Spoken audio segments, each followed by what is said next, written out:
Madame Lienemann, pour explication de vote.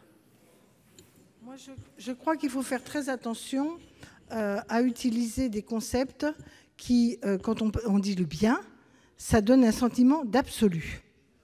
Or, on sait bien que justement, le bien est défini de manière pluraliste dans nos sociétés en fonction à la fois des règles de l'État, mais aussi des engagements philosophiques, religieux et personnels. Or, justement, l'école ne doit pas confondre ce qui procède de l'établissement par chacun de ce qui est bien. Ce que l'école doit apprendre, c'est ce qui est légal, ce qui est interdit et permis. Et par ailleurs, en cela, c'est plus de l'éthique que de la morale, c'est de surcroît apprendre ce que sont les valeurs de la République. Et moi, Monsieur le ministre, je trouve très bien que vous ayez ajouté à l'ensemble des connaissances le respect de l'autre. Mais le respect de l'autre, ce n'est pas le bien ou le mal. Le respect de l'autre, c'est la déclinaison de la fraternité qui est dans la devise républicaine. Et le point d'appui n'est pas le bien, mais les valeurs de la République qui se déclinent dans l'action de chacun.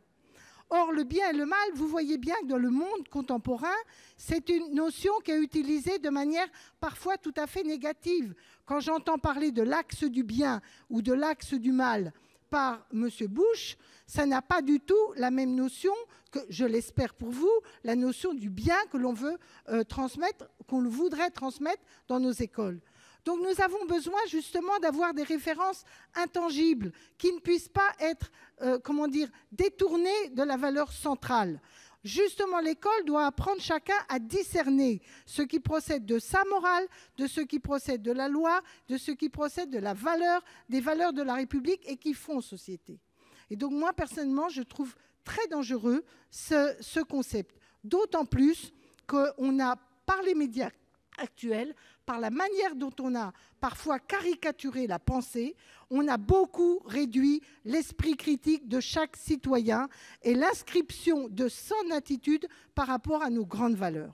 Et c'est une facilité de dire à quelqu'un c'est le bien, c'est le mal. Il n'aura pas la même chose dans l'église ou dans la mosquée ou dans un autre lieu qui lui définira les références du bien.